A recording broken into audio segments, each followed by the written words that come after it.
Coming up on the Men at the Movies podcast, we ring in the new year with 8-Bit Christmas. We can focus so much on the areas we feel behind, the areas of lack, that we miss the places where we are winning. As we enter the new year, instead of looking at what we want to accomplish, let's focus on who we want to become. Because when we do that, the what will follow the who. Join us as we discover God's truth in this movie. The movies and stories we love are gateways to see ourselves and God in new ways. Every great story borrows its power from a larger story, the story that's written on our hearts and woven into the fabric of our very being.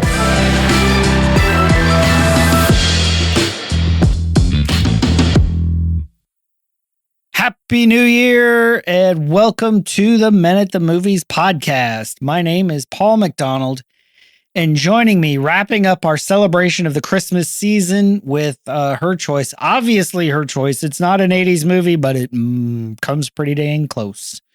Is Sarah Daniels. Hey, Sarah, how are you doing today?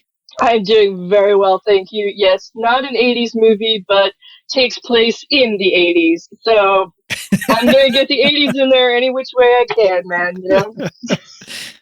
Yeah, you're already saying, which ones are we going to do next? And they're all 80s movies. And I'm just like, oh, Sarah. Sarah. Well, come on, man. I mean, you talk about the movies that are important to me, the movies that speak to me, the ones that made me who I am. I mean, I was born in 74, so those formative years were in the 80s. And yes, granted, there were some that are outside of the 80s, but like you've already done them. So unless you want to do like repeats, we could do the Lord of the Rings, man. I could have lots to say about that. Yeah, well, you're in the credits, so that seems like a pretty easy win there. So we are talking about 8-Bit Christmas. Came out in 2021. I remember watching this as a sort of a time filler. I'm like, holy crap, this is really good. It's a great movie. Like, it's funny, it's engaging, and the ending is super emotional. Of course, I'm realizing I cry at just about everything these days. So, Sarah, why were you so excited to do this movie specifically? It's very strongly reminiscent of another one of my 80s favorites, A Christmas Story. This movie is basically a Christmas story for the 80s generation. You know, it's like... It's a Christmas story with an appropriate ending, not one that negotiates with the terrorist of the brat. Like, oh, you've been crying about this? Here you go. Or you could see it as somebody like fulfilling their passion. Because, I mean, at least with a Red Ryder BB gun, you're going to go outside and use your imagination and learn how to defend your family and, you know, morals and stuff like that. Nintendo, I'm not sure, is teaching anybody any of that. Well, I don't know. I kind of felt like they did. We had one friend in our neighborhood that had the Nintendo, and every day we'd wait for him to get home from school and be like, "Can we come play Nintendo?" Oh, so you were like the kids. We were relegated to playing outside on his trampoline. It kind of was like, meh, trampoline. So you were like the kids at the beginning of the movie, like, hey, I got a goldfish, man. Hey, I got $10. Nintendo.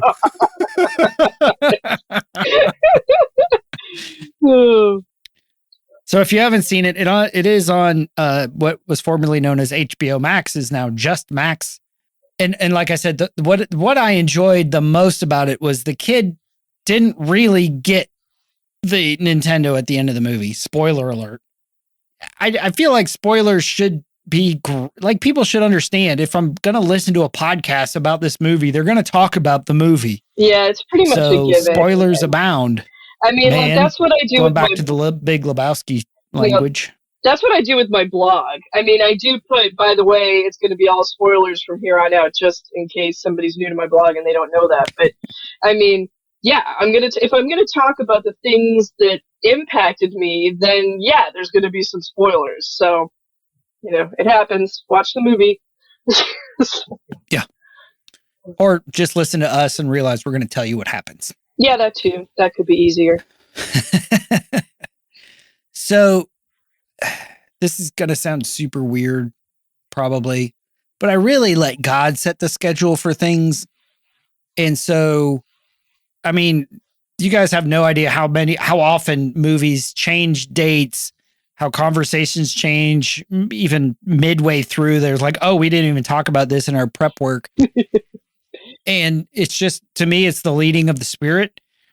And as I really got into this, looking at this movie, I was like, this is a perfect movie to air between Christmas, between the end of one year and the beginning of the next.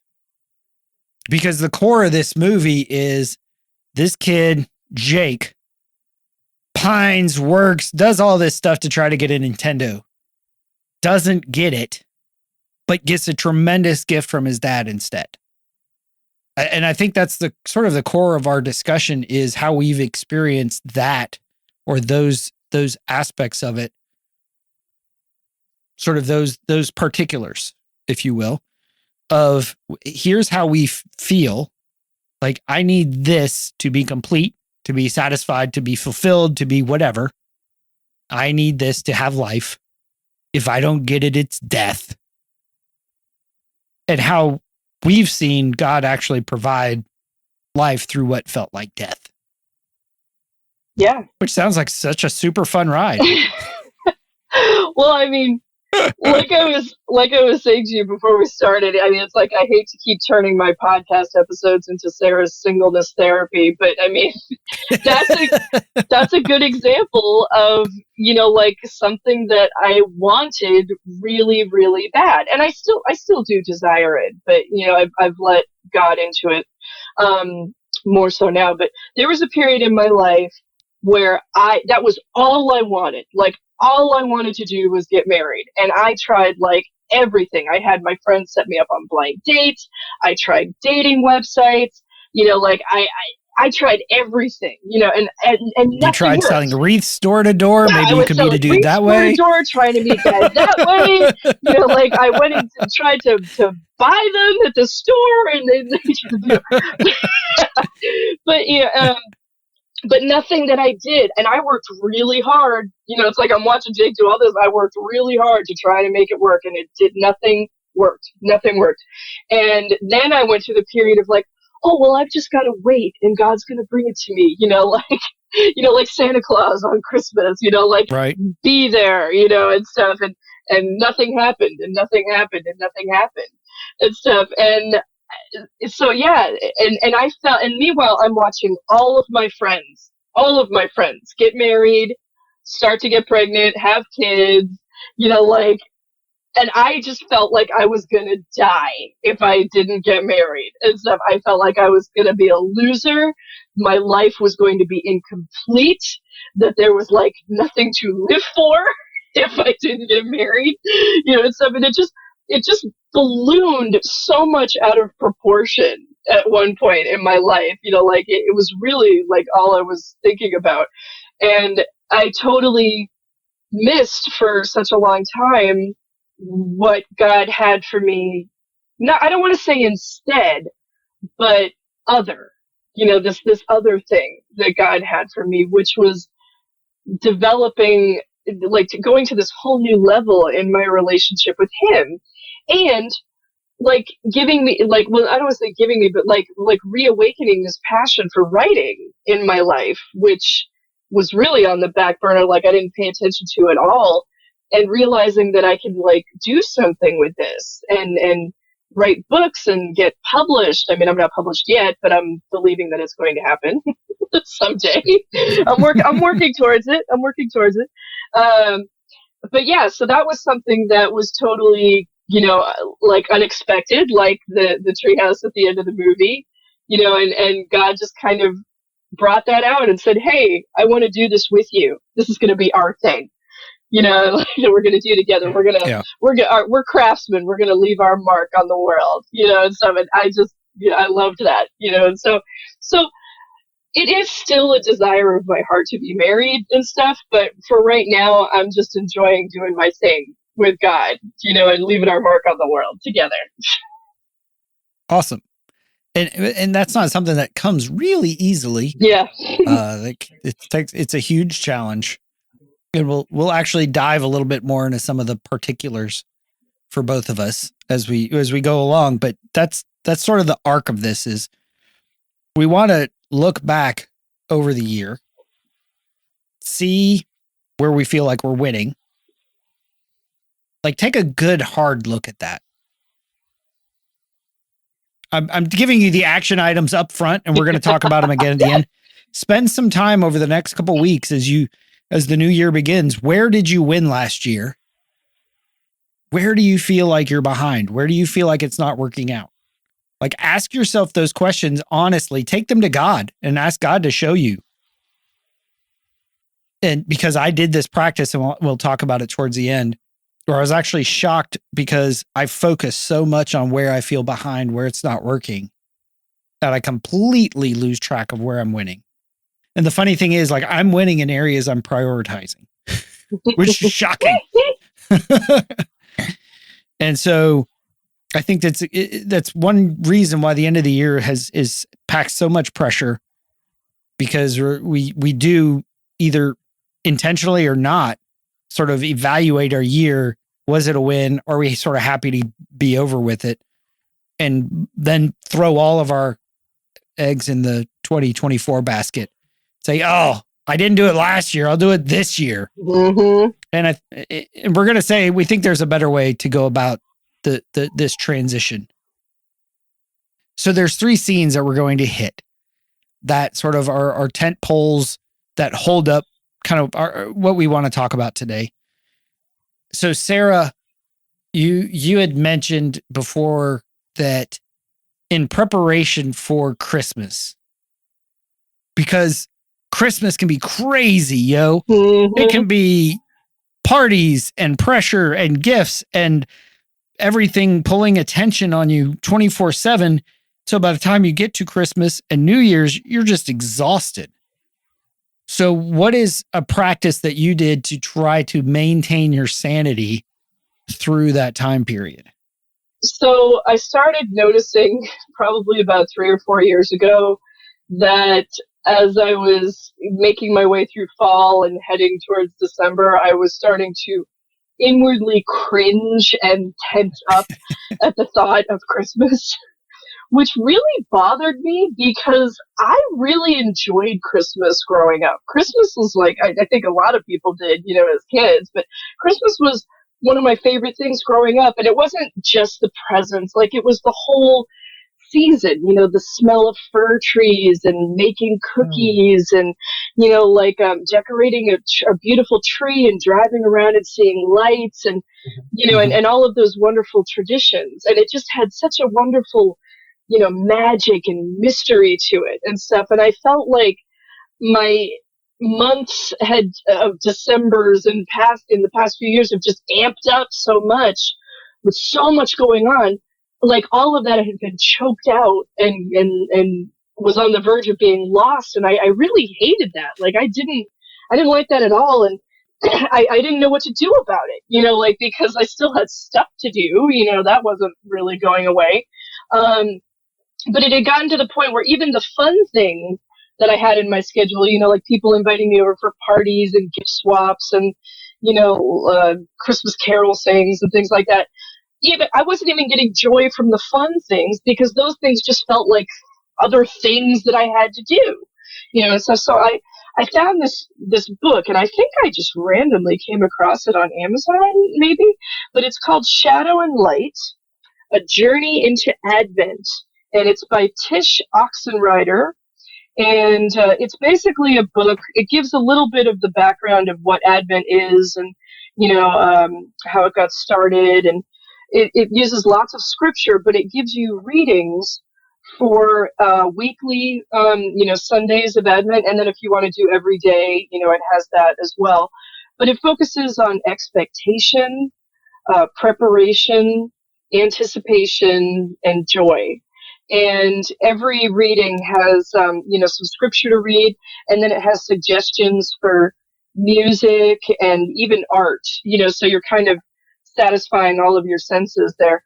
But it's really great because it just gives you this guidebook to going into that, again, that magic and mystery of what Christmas is all about. And so before we started recording, I just took I had a little bit of time and I was like, man, I really want to take advantage of this because December is insane and I want to, take the time that I have and not just fold laundry or, do stuff that I have to do. I want to spend time with Jesus and just invite him into this space. So I lit some candles, I shut off all my lights, I put on, some ambient Christmas music on my TV. And I just sat and I read some scripture from Isaiah about, unto us a child is born and his name shall be called Wonderful, Counselor, Mighty God, Everlasting Father, Prince of Peace, and just meditated on the amazingness of those names and the plan that God had that was so unexpected. Can you imagine anyone else trying to plan to bring, God to earth, and it still would have looked nothing like what God actually came up with, and so it was great, I had my pine scented candle going and it was just nice. It was so nice. I didn't want to stop. I really enjoyed just having that time to just sit with Jesus and not even, I did pray, but not even just praying, asking him for things like he's Santa Claus, Lord, make this happen. Help me with this. It was just sitting like you would with a friend, or a family member and just enjoying being with that person, just being present in the moment. It was great. It was really good. I know a few years ago, my friend Susan had decided that she really, because I was showing her the book and she fell in love with it, and we decided to try and incorporate some, Advent activation in our lives. So every Sunday, she invited anybody who wanted to come over to her house, and she had a fire going, and she had a little hot cocoa bar, with toppings and all kinds of stuff. And, she had treats and Christmas cookies. And, so people would come and just kind of mingle. And the whole thing was just be lit by candles. We'd kind of dim the lights and just have candles going. And then she would just, then we'd have an Advent wreath and we would read scripture and we'd blow out all of the candles, and then she would light the Advent candle and just have that one candle going, and we'd read the scripture and just pray, and anybody who wanted to could pray out loud, and then we'd play a little music, and then we'd kind of bring the lights back up again and stuff. But it was nice. It was really nice. It was just like this little oasis of peace in all the crazy and stuff. So yeah, I would really encourage you to make that time, to build that into your schedule, and when you do, to shut the door on everything else, because you know what, things will get done. They may not get done on your schedule, or the way that you want them to.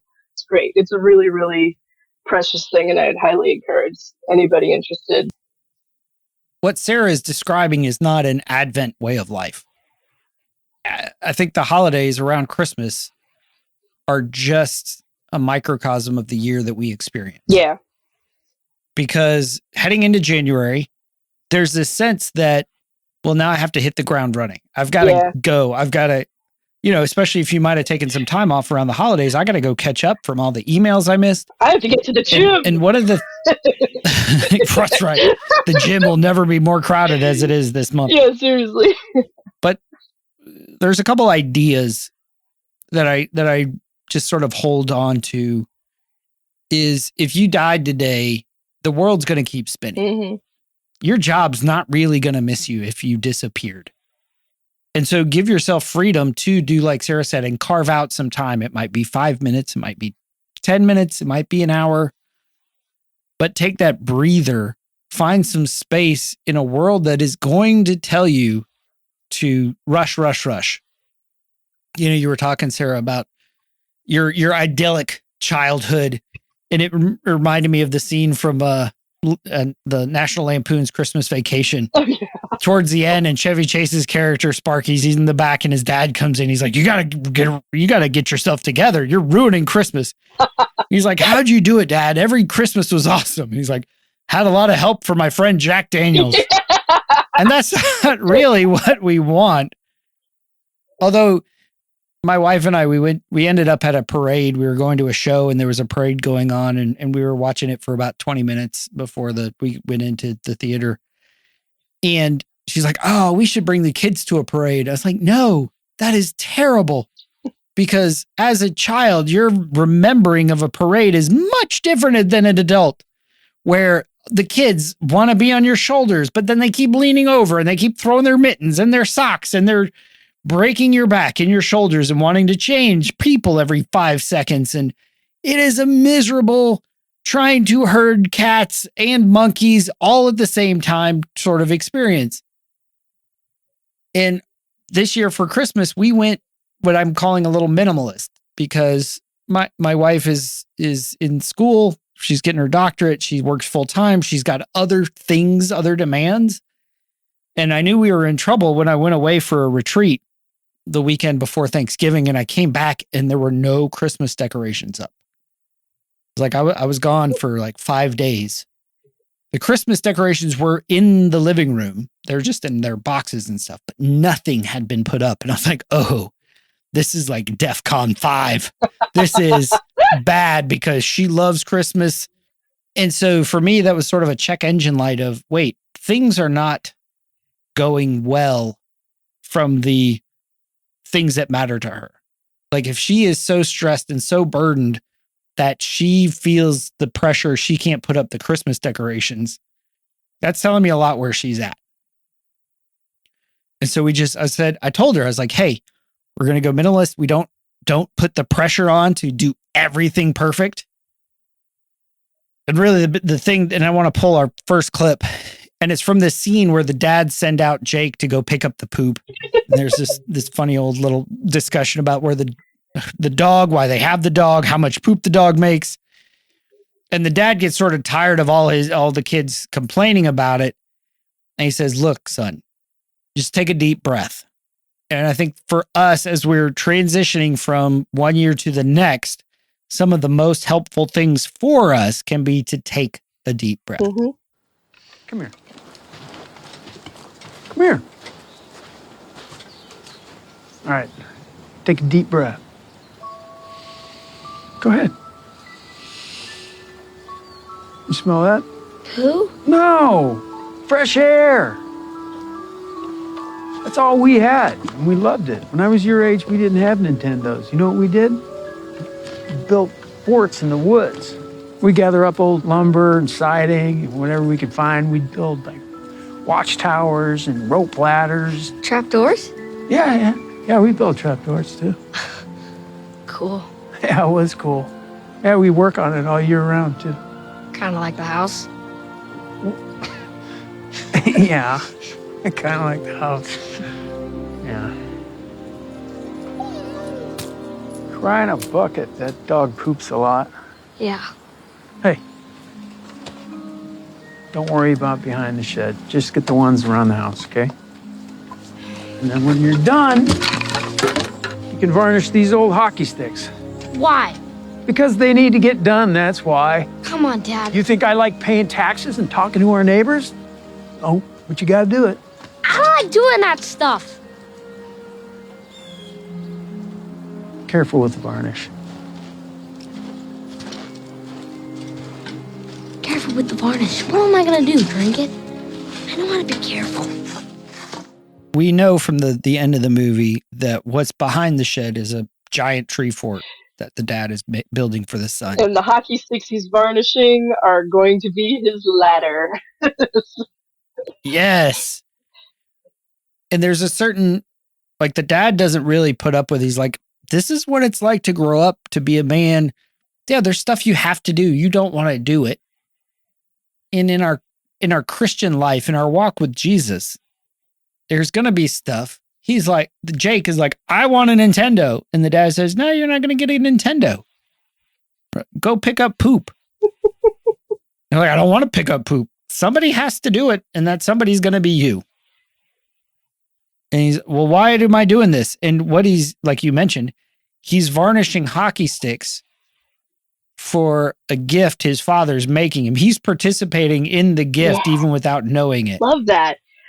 So what I wanted to kind of throw back to you, Sarah, is, and again, with this perspective of looking back at last year, the stuff we're frustrated about, the stuff that we get pissed off about, looking ahead to next year, how can we look at these things where it's like, oh, take a deep breath, smell the fresh air. And how does that help us as we prepare for doing stuff we might not want to do, but also trusting that our Father has a plan. He knows, like the father in this story, he knows what's going on. He knows what he's building. That's why he says, don't pick up the poop around the back of the shed. He doesn't want to see what he's working on. And he knows Jake's not going to do it because he's a lazy little son of a gun. And how does this scene help us find that peace in the moments where we're like, all I want is a Nintendo and you want me picking up poop and varnishing stupid hockey sticks? I think it really kind of just boils down to trusting God enough to choose to trust him and listen to what he has to say and, pick up what he's put down in front of us. Because, I mean, there have been plenty of things that I have not wanted to do. But like the dad says, he was like, hey, I don't want to do this. I don't want to talk to the neighbors. Pay taxes, talk to the neighbors. I hate I them don't want both. to pay taxes, and stuff. But those are things that you have to do when you get older, because you have to get that maturity in life, because otherwise you can't function as an adult if you don't. You're just going to be some kind of adult child, living in their parents' basement, letting them do everything for you. It's like you have to step up at some point, even if it's things that you don't want to do. I mean, to be honest, I'm sure that there are people who do that. You see it all over TikTok these days. So there are people who just don't do what they don't want to do. But I don't want to say they're missing out, because some of the stuff, I would prefer not to do either. But I know that comes with growing up, is, gaining that responsibility. It's like, okay, you want to have money to do things, you want to have money to, buy yourself a Nintendo. You want to have money to buy yourself a pizza, whatever. Then you need to have a job, because money is not just going to fall from the sky. And, if you have, I don't know, parents or people who give it to you, that's awesome. I don't. So I have to go out and work, to get money. I actually recently just started a second job, to kind of supplement my income a bit. Because there are things that I want to do, like this coming year, I just turned 49. Next year, I'm going to be 50. And I decided when I turn 50, I want to take another trip to Scotland. Well, I can't just, swim across the ocean and go to Scotland. It's going to be an expensive trip. So I'm making plans now so that I can start putting money aside and, for a plane ticket, for Airbnbs, for the cost of things that once we get over there, because I want to go over there and have a really good time, and so I have to work now to ensure that I'm going to have that good time later and stuff. And that's just for the fun stuff. I mean, we have to work for the stuff that's not fun too, but God gives us stuff that is not enjoyable, sometimes, like having to, partner with people in ministry that maybe we don't get along with, like personality clashes, or, having to, bite our tongue and not say things when somebody is. Well, I think it's even deeper than that, because the letters of the apostles are filled with how much suffering we're going to face. Oh yeah, 100%. And it's not putting up with somebody who's difficult to put up with, because then that's just an opportunity to see the log in your own eye, right? Absolutely. Because that's Shots totally fired. another thing that I really want to do is find the log in my own eye. Oh yeah, let's do that. That's a lot of fun. Right. It's much easier to be like, but you got this spec. Well, when I've found so much more that when I have a problem with somebody else, that starting with, hey, what's going on inside of me is actually the appropriate question. But that's bonus content. That wasn't in the script. That's offered for free. But there's stuff that you're going to have to go through. Yeah. That you don't want to go through. You know, I've talked about my friend with cancer, and you've talked about your singleness. My mom, yeah. Yeah, and the death of your mom. Like, you didn't want to go through that. No. And Marion, I know I've talked about Lazarus' resurrection, but there's a lot more before Lazarus' resurrection that had to happen. Like, Mary and Martha didn't know Lazarus was going to come back from the dead. They didn't want to go through the death of Lazarus. Yeah. And several months ago, one of the pastors at my church said this other thing is like, miracles don't happen unless bad things have sort of led to them. Like, you're not walking along the street and a miracle happens. You're at the end of your rope and you're tired, you're frustrated, you're broken. And that's when the miracles happen. Yeah, they happen to people who need them. Right. I mean, if you're going along perfectly content and everything's great, then yeah, you don't really need a miracle because you're good. So I want to transition from this idea that I'm stuck in this place. I don't want to be. I'm frustrated. I'm suffering. I told you about my sort of men's retreat is really a bland way to put what I went through in November. But I wrote in my journal, and hang on, I'll read as much vulnerable and feeling naked as I feel comfortable with. Come on, I get vulnerable. You got it too. All I see is all I haven't done.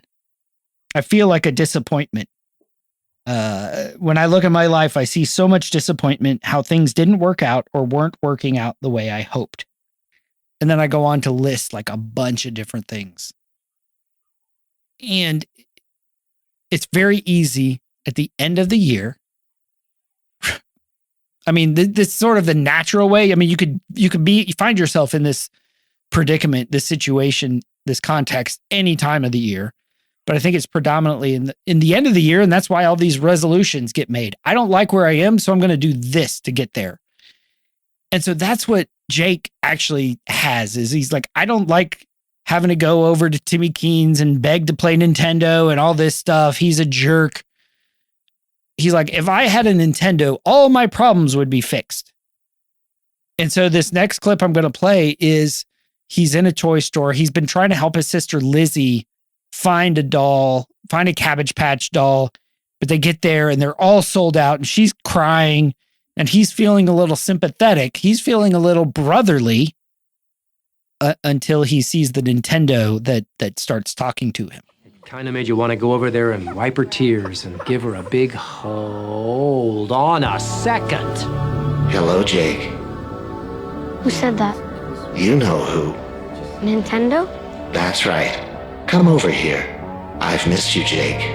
Hey, Jake, your dad and I are going to go upstairs to get the Fenlands a gift. Why? You haven't given us anything. Stay down here with the toys and watch your sister, okay? Jake. Jake. Huh? Watch your sister. Yeah. That's it. Come over here, Jake. You know you want to. What am I gonna do about my Cabbage Patch Kid now, Jake? Forget your sister, Jake. She's useless. You should be worried about the wreaths. Have you sold enough wreaths? I'll do anything to be with you. Who are you talking to? We need a new plan. Jake? Jake? Do you know how many games I have here, Jake? I have all the games. Way more than Timmy Keen. What game would you like to play? Joust. Pick another one. I don't have that one. Super Mario Brothers. Pick another one. Defender. How about Rampage? It's loaded up right now. Cool. I'll do anything you say. And by the way, Rampage sucks. That's a terrible game. How could you not have Super Mario Brothers? That's what the whole Nintendo platform was like built on, was Super Mario Brothers. But that's exactly the thing, because there's Jake ignoring his sister. Shockingly, she's gonna leave. He's gonna leave his retainer. All this bad stuff's happening because he loses himself in pursuit of Nintendo. And so at that same retreat, I'm writing all this about being disappointed. And then later on, we had a time to sort of process these questions. Where are you winning and where do you feel behind? And I sat with that question for about 5 seconds, and Jesus showed me exactly where I'm winning. And, when I look back 5 years ago, my daughter and I were basically estranged. She was dating a guy who was manipulative, sort of a dysfunctional, 19-year-old boy, like almost all 19-year-old boys are, and ended up getting pregnant, but we didn't talk very much. She didn't want to hang out with me. The only way I could get her to hang out was to bribe her with food. So we ended up starting going out to breakfast or going out for lunch, because I was like, I want to see my grandson and I want to spend time with you. And over the years of doing that, and again, as we're discussing going into 2024, I'm currently making plans for her to move in with us when my youngest son graduates, because we're going to have a big renovation. And if you watch the podcast stuff on YouTube, I'm going to have a whole new background because I'm going to have a whole new office, but I have to build it first, which I'm not really a builder, so I'm enlisting help. But my whole point is to go from 5 years ago, when my daughter and I were basically estranged, to now she wants to move in with us. She wants to spend time with us. I'm like, holy crap, I'm freaking nailing it. Whatever giant winning example you want to use, like, I'm doing really good in the father-daughter. I'm not perfect, but I'm doing, our relationship is great. And she's even said, yeah, I worked out most of my stuff with you. Now she's got stuff with her mom. And, even pursuing my wife's heart and understanding her and supporting her in her pursuits. And I have this list of like 10 different things of where I'm winning. Like, things are going well. They may not be Nintendo perfect, but I was like, I'm really doing really good in these areas. And then I had this list of where do I feel frustrated and behind? And I had like 6 things. And then as I looked at them, I was like, well, how much do I really have control over? And that limited it down to 2 things. I'm like, you know what? If I sort of doubled down and said, here are my priorities, and then I sort of shoehorned some time in for this other stuff, that's the stuff I can control. And as we've been talking, Sarah, I had this idea as we go into, again, transition from 2023 to 2024, to take the opportunity to look at where are you winning, where do you feel behind, where do you feel it's not working, and then which one of those things do you actually have any control over? And then this idea that instead of saying, this is what I want to accomplish next year, who do I want to become next year? Because the what will go along with it. Like, what are your priorities? My priority is being available for my daughter and my grandson and my wife. Like, those are my top, 3 people, 3 priorities. That's sort of my main goal in life right now. And yeah, I feel like I feel like a lot of times that I'm behind in other aspects, like my projects that I want, especially the projects. I was like, oh, I want to do this. I want to do this. I want to do this. And it is really hard to say no to those other things that I might get invited to because I'm focusing on prioritizing my family. But at the end of the day, this idea that who I want to become, who I want to be will shape what I do. And if I am consistent if I set these things are my priorities to become, then I will accomplish the things I need to accomplish. And if I didn't accomplish it, I didn't need to accomplish it. I didn't need to do it. If I say God is calling me to prioritize my daughter and my grandson and my wife, and I'm accomplishing that, then the other stuff doesn't really need to be accomplished in this time. But sometimes it feels like a Nintendo because I was like, oh, this sucks. I want to do these things, but I don't have time because I'm too busy doing these other things. And sometimes it feels, there's not more listeners for the podcast, or the YouTube channel doesn't have so many subscribers. And it's like, oh, if I was doing better, I'd have more. But that's a false assessment of my success, which we talk about a lot. I think because as men, and I'm sure women do too, but I'm not a woman. I can't speak for women.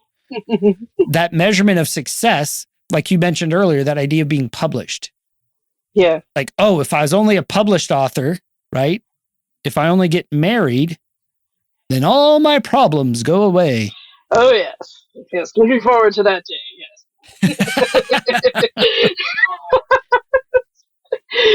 Yeah. No, I mean, I would love to be published. I would love for people to read my stuff, and I think most of that comes from, I love telling stories, I love a good story. I love, telling people about stuff that's happened to me or things that I've seen or heard from other people. And I get excited and I want to share that excitement because I want somebody else to be excited with me, and stuff. And I love making people feel things when I tell them stories. And so, yeah, I would love to involve other people in the story process, but sometimes it doesn't work out the way that I wanted.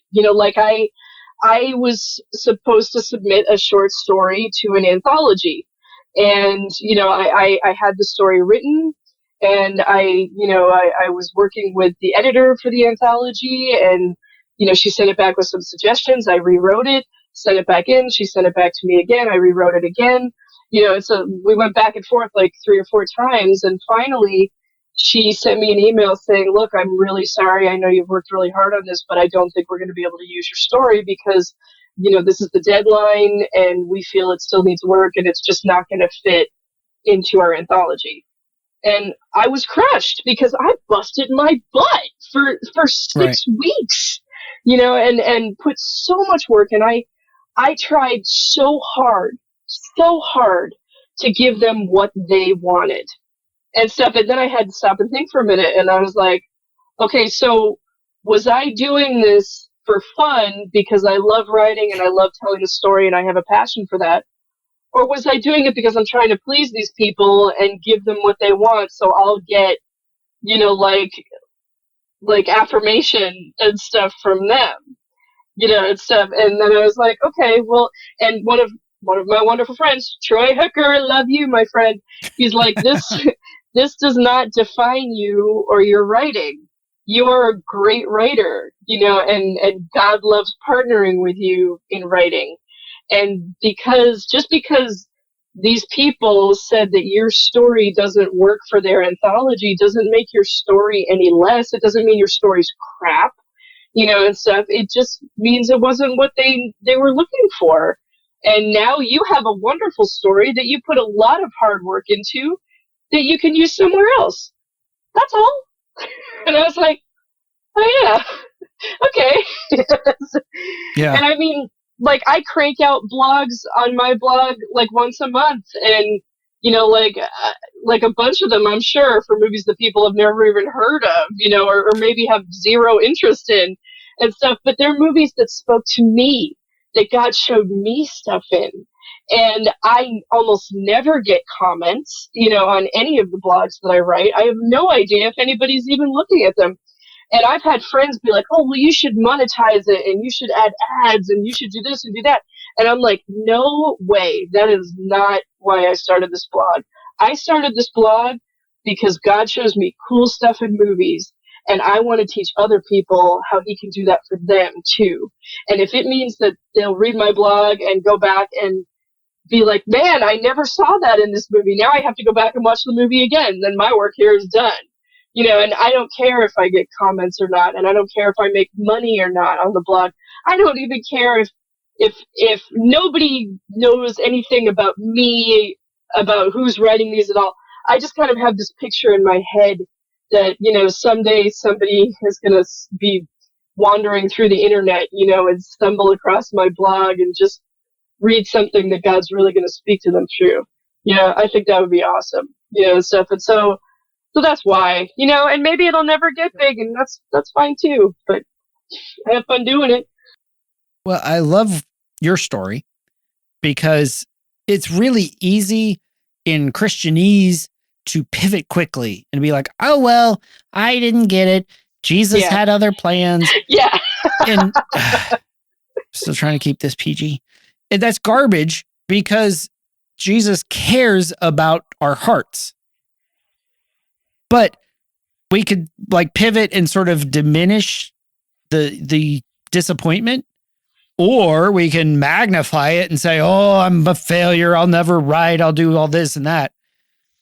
But what you did was, and this is something that I've talked to my kids about, is this idea that what that friend did really hurts.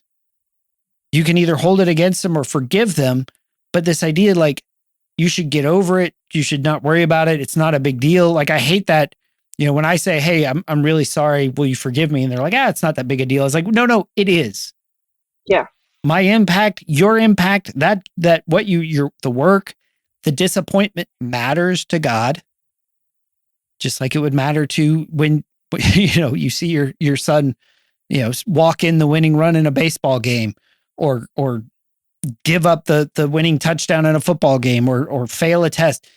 Anytime that they suffer a disappointment, something they worked really hard at, it matters to God. But to be able to say, oh man, sort of to take your broken toy, that's the image I get, is to say, oh, it broke and I'm really sad about it.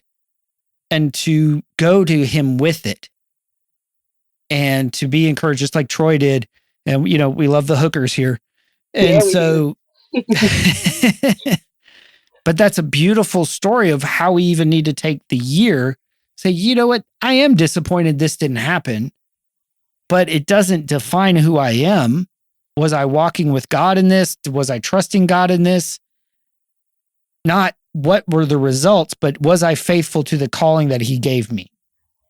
As a writer and as, somebody who's sat at the feet of Alan Arnold, and he's all about partnering with God, I am very intentional when I write to try to involve God in the process and invite him in. Let's do this together, which was what I was doing constantly when I was writing this story. So when the story didn't, quote unquote, succeed, did that mean that all of that time I spent with God was wasted? Like it didn't matter? Right. Not at all. Not at all. And stuff. I mean, we still, father and daughter, turned out something awesome. And stuff. And so that was a really important thing to remember too. It wasn't just all about me, working really hard and trying to turn out the best thing I possibly can, because that's just striving when you don't involve God in the process. It's just striving. When you involve him in it, it's something that you're doing together. You're bouncing ideas off each other, and I'm letting him inspire me and whisper things in my ear and kind of just be like, hey, what if you tweak this and stuff like that? And that was all good and precious, and I like to say tov, to use the Hebrew word. It was very good, So that time spent with him had nothing to do with deadlines or submissions or edits. It was just me hanging with my dad doing stuff that I like doing, that he likes doing with me. And that was not wasted at all. Never. It's never wasted, right? It was our thing. It was our thing. It's our thing we do together. And so this movie is what you see is a continual thwarting of Jake's pursuit of life. And that's why it's such a good movie. I texted Sarah after watching it. It's like stupid movie with a tear emoji, and she thought I didn't like it. I was like, no, it's great. It just freaking makes me cry. That little Like Jessie. as the ending's coming up, I'm talking to my wife and daughter. Is this gonna? I'm gonna cry. Am I gonna cry? I think I'm gonna cry. But this idea that the thwarting, you see him being thwarted in his pursuit of life, and Father does that for us as we pursue life in things that are not him. He will thwart us. I mean, Paul talks about, he's like, well, I wanted to go over to Asia, but the Holy Spirit kept us from doing that. And there's times that we need to say, God, where are you thwarting me? Where am I pursuing life in ways that's me pursuing life, not you giving me life? And I think we see that in this last conversation, this last clip we're going to use. There's a scalper who sold him some black market Cabbage Patch Kids. He had a Nintendo in his trunk, but he sees this last attempt for the kids to get a Nintendo where he slips on the ice, which was actually really good writing because you see him slip on the ice at the very beginning of the movie. That's just super cool. The Nintendo goes under the wheels of the bus. He's like, that's not good. And the next scene is you see this guy who's sort of black market toy dealer sitting on a bench talking to Jake, but dropping some pretty deep wisdom, I think. So, you're not going to get what you wanted for Christmas. Ain't gonna lie, that's a tough one, kid. You could give me the Nintendo you have in your trunk. I said you're not going to get what you wanted for Christmas this year. You know, one year for Christmas, when I was a kid, you know what I wanted? I wanted a donkey. A donkey! Can you believe that? Yeah, be kind of a weird thing to make up. Well, I did. All November, all December, that's all I could think about. All I could talk about. Donkey this, donkey that. How am I going to get this donkey? And guess what happened Christmas morning? You got a donkey? No. Who gets a donkey? Well, No, I realized that I spent the whole Christmas season worrying about something I wanted, and I stopped appreciating what I already had. Is it like a hamster or dog or something? No, my family. My life. You know, you only get so many Christmases, kid. You gotta make them count. Hey, I bet you haven't even told somebody Merry Christmas this year, have you? I focused so much on what I wanted that I lost sight of what I already had. And that goes back. All I see is what I'm disappointed in because I focused so much on what I wasn't achieving, not accomplishing. We can focus on, whoa, look at all this stuff I didn't do in 2023. Relationships that failed, jobs that failed, kids, whatever you want to say. This is where my gap is. Here's how I expected it to go. Here's how it really went. And this gap sucks. And there's absolutely a time and a place to say, what's not working? Where do I feel behind?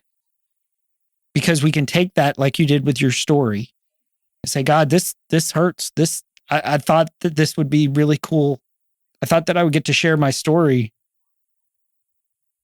You know, digging deeper into your story. I thought I'd be married by now.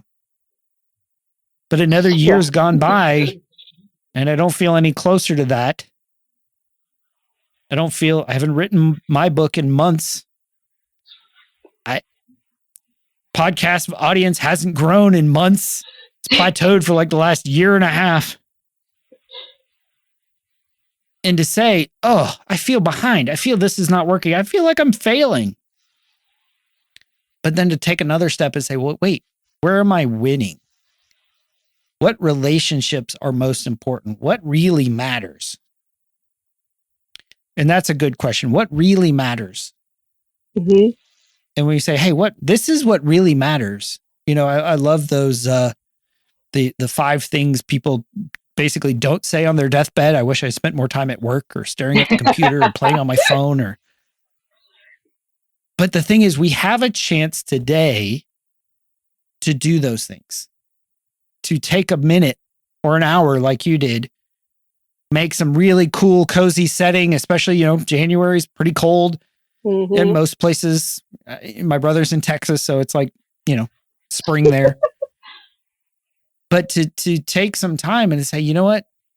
I am going to take a break. I'm not going to put the pressure on myself to accomplish, do more. It's like, just spend some time with my father.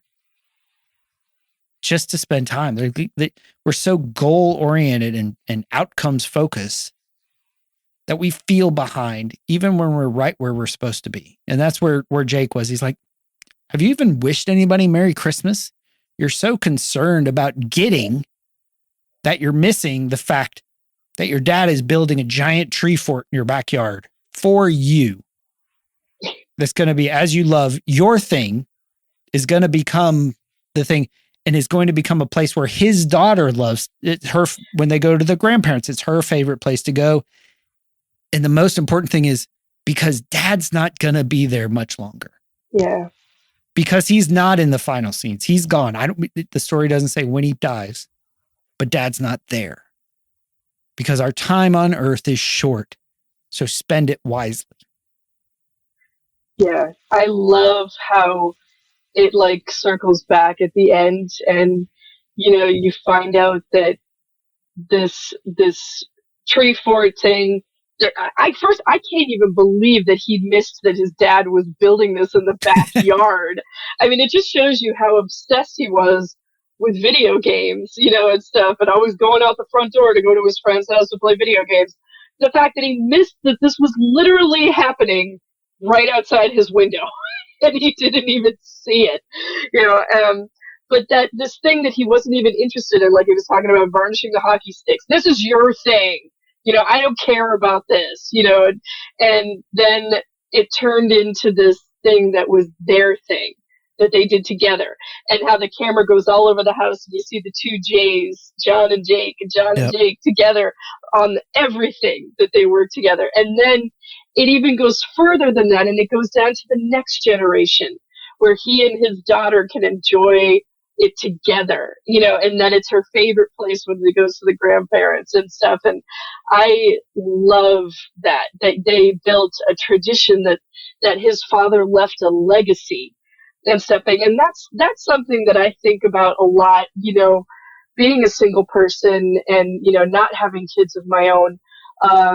A lot of times I would worry about it, but it's something that I think about a lot, is leaving a legacy, you know, and what is my craftsman's mark that I'm going to leave on the world? Because, you know, I don't want to be forgotten when my time happens. You know, I don't want people to forget about me or not think about me when I'm gone. I want to be remembered. You know, I want to have, you know, that place in people's hearts, you know, where they look at something and they're reminded of me, you know, that I'm just like, once I'm gone, I'm not lost, you know. And I think that it might be easier when you have kids because they're just connected in a different way. But I mean, I certainly have people that I'm close to, and, you know, I try to pour into their lives and their kids' lives, you know, my nephew, my niece, you know, all my friends that I have. So I'm fairly sure that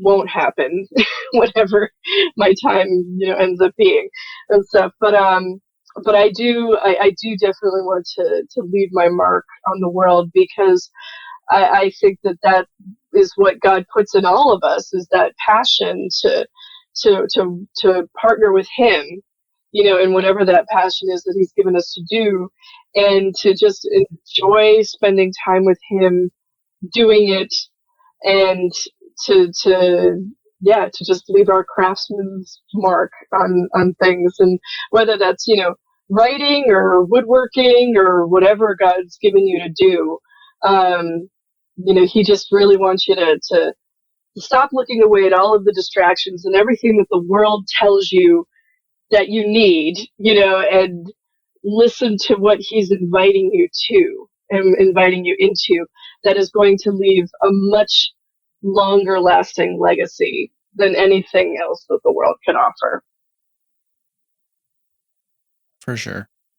So Sarah, thank you for coming on the podcast, and you're the anchor leg of 2023, the last of our Christmas series, the last episode here for this year. And just appreciate our time we got to spend together this year. So again, kind of closing the loop on the action items, as you go into 2024, take some time to ask God, where are you winning? Because, and that's not an arrogant thing. That's not a prideful thing. Where are you acting in purpose, in your calling, in your identity? As Paul says in one of his letters, in your masterpiece, in your handiwork, because God created you to do good things. What good things have you done in 2023? Where do you feel like you're behind, where you're not winning, where things are not working? But then the last one is, what's your thing?